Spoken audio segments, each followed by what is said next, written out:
going on, guys?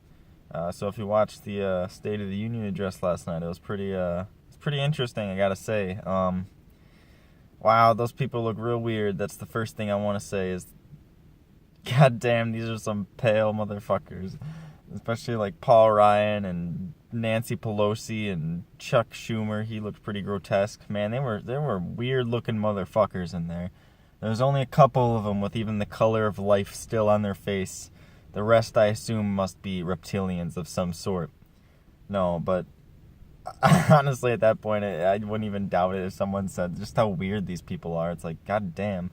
I don't know whether it's the makeup they're putting on. You think that they'd put makeup on or something to cover up their nastiness or their grotesqueness, but no, these people are straight filth. I think it must be all the negative energy they're accumulating. It's just coming about in on their faces, on their bodies, making them look all pale and plasticky. It looks like a lot of them look like they had silicone sprayed right on their face. Very weird looking people. And Mike Pence just looked confused the whole time. He did have color in his face, though. Maybe he and Trump are the only real people there, and the rest are all just animatrons to clap for him and make them feel good. I don't know. I mean, the Democrats they didn't really stand up at all. It took me a little bit to notice what was going on. The camera angles were a bit weird. I don't know. The whole thing was weird. You know, they clapped. There was a lot of clapping when Trump walked in. They clapped for like solid 10 minutes, it seemed. Clapping for themselves, a bunch of assholes. Oh, look at us, we're so fucking great. Let's keep clapping. Let's keep shaking hands. If I shook in everyone's hand, I'm not going to look you in the eye, but I'll shake your hand. That's right.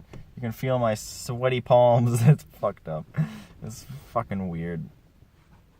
Anyway, the speech overall wasn't that bad, though. It was pretty good. Trump did a good job. He did a bit of pandering, which was a bit of a turnoff, but for the most part, it was pretty good. I don't know exactly how honest he was being with everything. Maybe he was lying about some of the deals coming in, maybe some of the companies moving back. But if he's true on all that shit, then, you know, that's some good news. Especially when he brought up Detroit. I'm from Michigan, so it's good to hear he's going to be focusing on bringing Detroit back to life, jump-starting it. What was it? He said Chevy was bringing a plant back from Mexico. That is great news. I know a lot of plants have actually... They've moved out of the area. Detroit used to be a crazy automotive city. Now it's just barely trickling out any vehicles. So yeah, that's good to hear in the surrounding areas there too. Yeah, but the biggest thing I wanted to talk about was the Joe was his name Joe Kennedy? I think it was Joe Kennedy. It was Joe Kennedy's little response thing after the State of the Union. That was pretty shitty, honestly. That was a really shitty response. Wow, I couldn't believe they picked that guy when I saw him. I recognized him. I don't know where I've seen him before. They might have thrown him up on stage and like shook him around a bit to be like, look at this guy, look at him, you see him, you got his face in your mind, good, and they take him away. Just introduce him to the people. No, he seemed a bit off. You know what I'm saying? Especially the set they had all staged up there, putting it in like an automotive plant. It's like, come on, you guys are not the working class politicians. Trump's got that pretty under grip with the Rust Belt. They should have gone for a completely different approach, I think. Having like the car in the background and shit. It's like, come on, what are you doing, you fucking retards? God. Sorry to use the word retards, but if that's going to describe anyone, it's these people. It's the Democrats. The Republicans really just spent the whole night cheering for everything Trump was saying, clapping and standing and doing that the entire night, basically. But no, his speech, Joe Kennedy's speech, was basically just a big old feely speech. Overall, I think delivered, it wasn't bad. It wasn't like garbage. I could see maybe how if you're already on that leftist paradigm and you're already pro-immigration, pro-free trade, and all that shit, then yeah, that's gonna appeal to you pretty solidly. It's gonna hit home, especially all the immigration bullshit. He really made sure to hit home on that, speaking Spanish and shit. It's like, oh wow, good job, bro. You're fluent in Spanish. Nice. That's gonna really appeal to so many individuals in this country, and actually, I think it's gonna turn off probably more than it would actually turn on. The people that this speech seemed to be for are already going to be under that paradigm. But they don't have the numbers.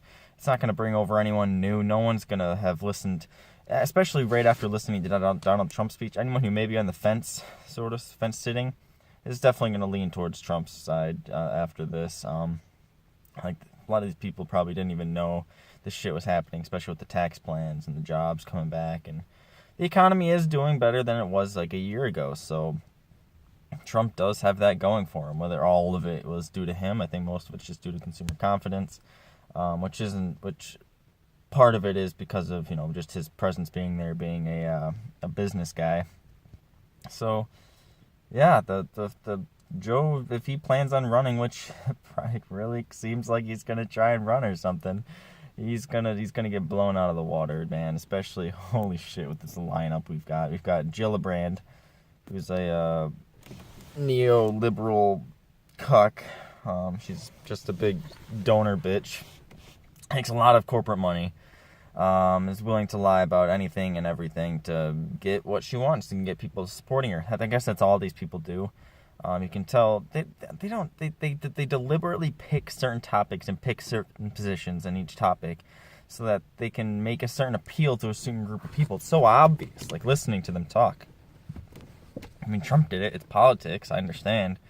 But they all do it. And I know why. I know why they do it. It's because people don't actually see it, and they do actually fall for the bullshit. I don't understand how you can't just start watching these people talk, and the instant they start talking, it's just visual garbage coming out. You can almost like see the weight of the garbage that they're saying. Like, they don't believe it. It's all an act. Essentially, they're all actors. So yeah, that always really fucking bothers me. But no. Joe Kennedy's gonna get blown out of the water by probably Gillibrand. She's like, he's a dude, she's a girl.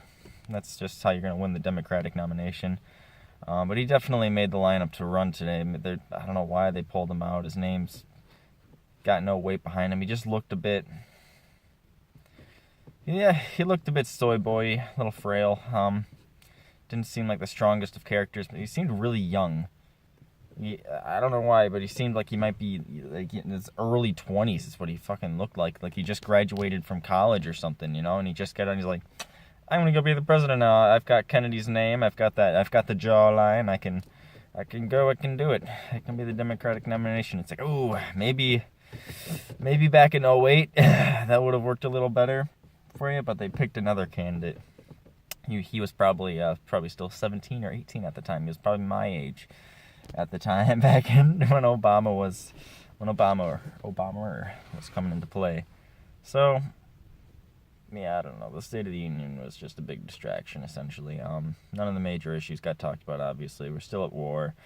Foreign policy wise, we're still so fucked.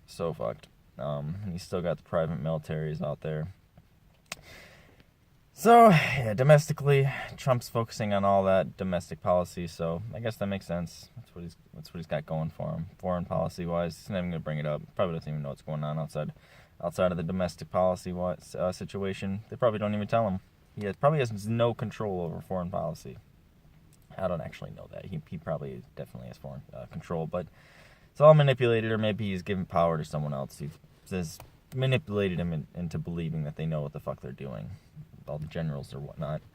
Yeah. That's about all for now. I thought it was pretty entertaining.